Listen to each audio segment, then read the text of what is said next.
안녕하세요. 합동문사대학교 명예교수 김경호 변호사입니다.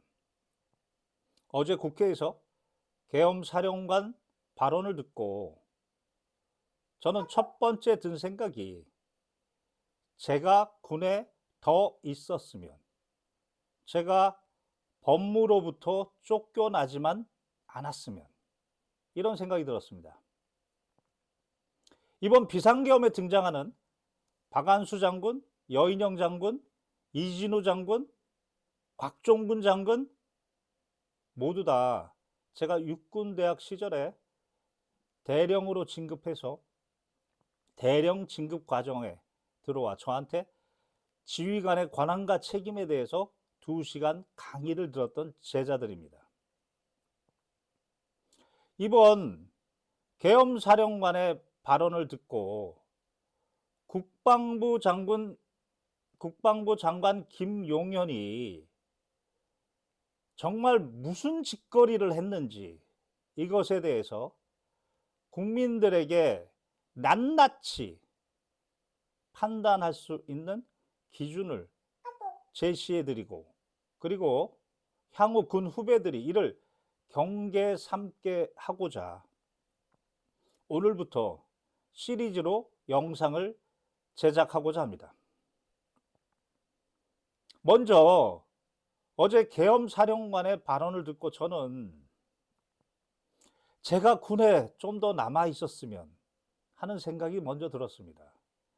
저는 창군 이래로 군 법무관 중에 최초로 교관을 7년 했습니다. 그렇게 교관을 7년 한 이유는 2가지를 하고 싶었습니다.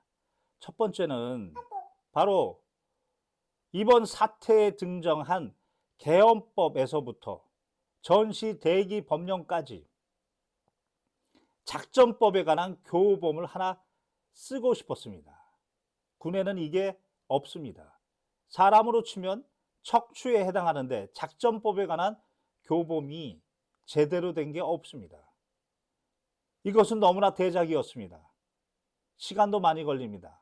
그래서 저는 제 능력을 군에 보여주기 위해서 지휘관들이 가장 절실하게 필요로 하는 그들의 권한과 책임, 이것에 관해서 지휘책임법 책을 4가지를 냈습니다. 그리고 이에 대해서 강의를 했던 것입니다. 바로 계엄사령관 박안수 장군이, 우리 군인들은 평시에 계엄법의 내용을 잘 모릅니다. 그리고 국회에 난입한 무장병력에 대한 명령, 선관위에 비상계엄이 선포되기 전 계엄군 투입 명령, 국방부 장관이 명령을 내렸기 때문에 저는 잘 모릅니다. 이 발언을 듣고 정말 끔찍했습니다.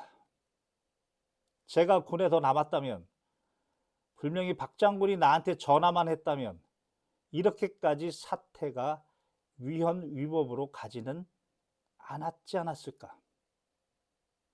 그리고 2번째 든 생각은, 법무에서 나를 쫓아내지만 않았다면, 이 생각이었습니다. 저는 법무의 2가지 영리를 건드렸습니다. 첫 번째는 바로 지휘책임법의 이해입니다. 그 책을 썼고 강의를 했기 때문입니다. 무슨 말이냐면, 국민적 관심사의 사건 사고가 발생하면 국민들이 공분이 커지면 국방부 장관이 나와서 언론에 사과를 하고 후속 기사로 10몇 명씩 징계를 한다고 하고, 그러면 여기에 꼭 사단장에서부터 말단 주임원사까지 10몇 명씩 징계를 지휘 책임으로 합니다. 그런데 지휘관의 권한에 맞는 책임이 있어야 합니다. 그 부분에 맞지 않는 책임들이 많았고, 저는 그거를 연구해주고, 그리고 그들에게 항고를 도와주고 취소와 감경을 받았고, 그 내용으로 책을 썼고 강의를 한 겁니다. 바로 법무지휘부가 했던 지휘 책임을 혼란스럽게 한 채 그 영린을 건드린 겁니다.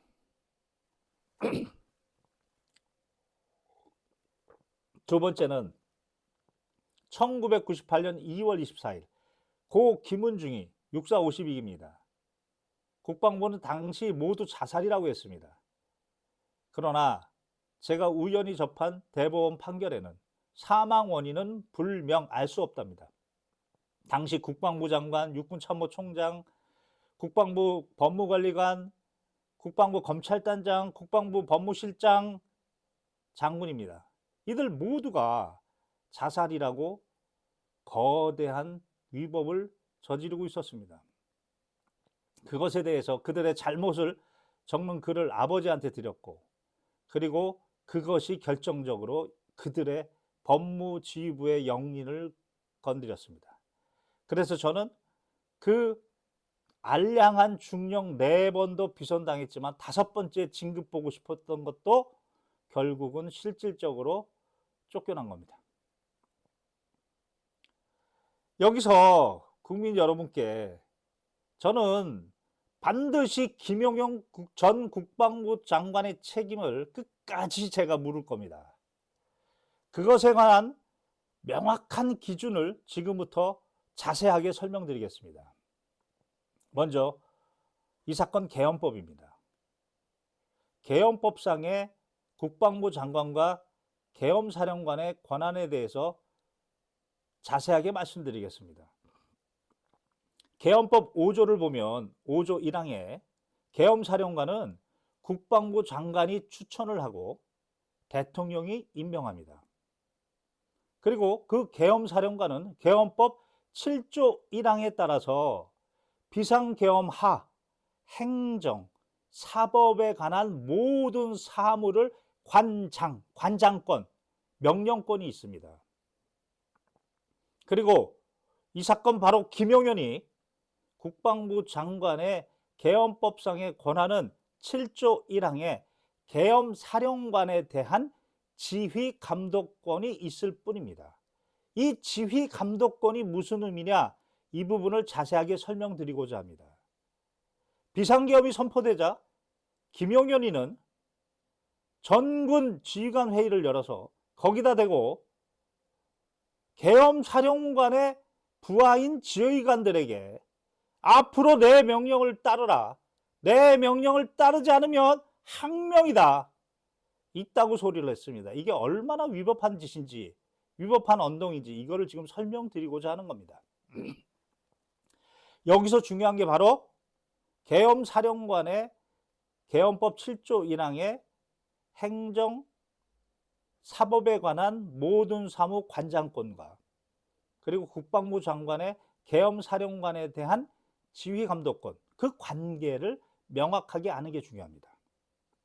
그것에 대해서는 바로 대통령의 명령인 행정권한의 위임 위탁에 관한 규정에 명시되어 있습니다. 대한민국 헌법 1조 2항은 대한민국 주권은 국민에게 있고 모든 국가 권력은 국민으로부터 나옵니다. 권력이라는 단어는 헌법과 모든 법령 중에 딱 한 번 나옵니다. 그게 바로 헌법 1조 2항. 국민이 갖는 것은 권력입니다. 권력이라는 것은 내용상의 제한도 없고 형식상의 제한도 절차상의 제한도 없는 겁니다. 국민이 결정하면 그 결정이 바로 권력인 것입니다. 그런 의미입니다. 그러나 이 주권자 국민이 대통령에게 이 권력을 위임해 주는 겁니다. 대통령은 권력을 행사하는 게 아니고 위임된 권력, 즉 권한을 행사하는 겁니다. 위임된 권력입니다. 그걸 권한이라고 합니다. 이 권한은 내용상에도 한계가 있고 절차상에도 한계가 있는 겁니다. 그래서 위임된 권력 권한입니다.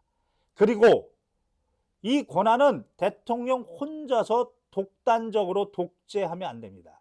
그래서 바로 정부조직법 6조 국민의 명령입니다. 그리고 그 구체적으로 행정권한의 위임 위탁에 관한 규정에 따라서 위임을 해야 됩니다. 위임된 권한을 나누어 줘야 됩니다. 혼자서 독식하는 게 아닙니다. 혼자서 독재하는 게 아닙니다. 바로 국방에 관한 권한은 주권자 국민이 군 통수권자인 대통령에게 권한을 위임했고 이 위임된 권한은 다시 국방부 장관에게 권한이 위임되고, 국방부 장관의 권한은 군의 작전에 관해서는 합참의장에게, 그리고 군의 행정에 관해서는 각군 참모총장한테 위임된 권한을 나누어 줘야 되는 겁니다. 위임돼야 됩니다. 그 권한을 위임하지 않고 혼자서 행사하면 농단인 겁니다. 농자는 박고동, 박고롱이라는 것, 평지보다 약간 올라와 있는 그런 의미입니다. 그 높은 데 서가지고 본인이 마음대로 판단한다. 그게 바로 농단이라는 의미입니다. 농단을 못하게 법으로 규정해 놓은 겁니다. 법치를 해 놓은 겁니다. 이 사건의 경우에 지휘감독 권한과 관장 권한을 정확하게 판단하기 위해서는 바로 이 행정권한의 위임위탁에 관한 규정을 봐야 되는데, 이 규정 8조를 보면 권한을 위임받은 이 사건의 경우에 국방부 장관으로부터 계엄사령관에게 권한이 위임됐는데, 계엄사령관은 계엄법 7조 1항에 따라 사법과 행정에 관한 모든 사무를 관장권, 명령권이 있는데, 이것에 대해서 대통령의 명령이 바로 8조에 그 명령권은 너의 이름으로 너가 권한과 책임을 지고 행사해라, 이렇게 돼 있다는 겁니다. 독립적 사무 처리 권한, 독립입니다. 권한을 나눠 받으면 그때부터는 김용현이가 나서면 안 되는 겁니다. 계엄사령관이 자기가 이름을 걸고 자기의 권한과 책임으로 독립적으로 명령을 해야 되는 겁니다. 이번 국회 무장병력 난임도 계엄사령관이 자기의 이름으로 자기가 권한과 책임으로 작전 명령을 내려야 되는 것이고, 성관위의 비상계엄 이전은 말할 것도 없고, 이것은 처음부터 위헌이고, 그러면 국방부 장관의 권한은 무엇인가? 그것은 대통령 명령에 따르면 14조입니다. 바로 위임한 사무가 위법하다, 부당하다, 그러면 취소 정지 권한, 바로 지휘감독권은 취소 정지 권한이지 명령 권한이 아닌 겁니다. 이 사건의 경우에 바로 김용현이는 계엄법 6조 1항에 따라 계엄사령관에 대한 지휘감독권이 있고, 계엄사령관이 헌법과 법률에 위반되게 국회에 무장병력을 보내는 명령을 내렸다면 이에 대해서 위법한 명령이기 때문에 취소할 수 있는 권한이 있을 뿐이지, 김용현이가 나서서 자기한테 권한이 없는데 계엄사령관의 이름으로 해대고 병력을 이동시키고 거기서 국회의원을 체포하라는 명령을 그 밑에 있는 일공수 여단장에게 명령을 내리고, 그것이 바로 국민의 명령을 지 마음대로 위법하게 위반한 직권남용이다. 이 부분을 명확하게 국민들이 알아야 하는 겁니다. 화상회의를 통해서 김용현이가 계엄사령관 휘하 지휘관, 계엄사령관이 명령권이 있는 지휘관들에게 자신이 내 명령을 따르라, 이 명령을 따르지 않으면 항명이다, 국민의 명령을 위반한 짓거리를 한 겁니다. 국민의 명령을 짓밟았습니다. 일개 김용현이가. 반드시 제가 어떤 역할을 해서라도 잡아서 앞으로 이런 자가 나오지 않도록, 육군사관학교 출신 중에 이런 자가 나오지 않도록 강력하게 경계를 할 겁니다. 더 할 얘기가 많지만 오늘은 이 정도만 하고, 제가 지휘책임법 강의를 하면서 강조했던 내용이 이겁니다. 사단장은 여단장에 대한 지휘감독 권한이 있지, 그 밑에 있는 대대장이나 중대장한테 명령 내리면 그건 직권남용이다. 그것은 대통령의 명령인 행정권한의 위임위탁에 관한 규정 위반이다. 사단장은 여단장에 대한 명령권이 있을 뿐이다. 이렇게 강조했습니다. 그러나 현실은 안 바뀝니다. 왜 그러냐? 군 법무관이라는 자들이 지휘 책임에 관해서 바로 지휘관의 권한과 책임에 대해서 대통령의 명령인 행정권한의 위임위탁에 관한 규정을 정확하게 적용해야 되는데 모릅니다. 이 자들이 전혀 몰라요. 그냥 무당 칼춤 추듯이 사단장부터 그렇게 칼춤으로 지휘 책임을 해대니, 징계를 해대니 사단장이 자기한테 책임이 올까봐 이런, 지금 2024년 뭐 몇 위권 안에 군사력이 든다는 이 군대에서 국민의 명령을 개똥으로 하는 이런 군대를 만든 게 바로 군 법무관들입니다. 그리고 사단장 등은 그래서 자신한테 책임이 오지 않게 하기 위해서 중대장한테 명령하고 대대장한테 명령하고, 그것이 적법한지 알고 그것이 김용현이의 머릿속에 박혔고 그것이 계엄사령한테 머릿속에 박혀서 이래도 되나 보다. 이 미친.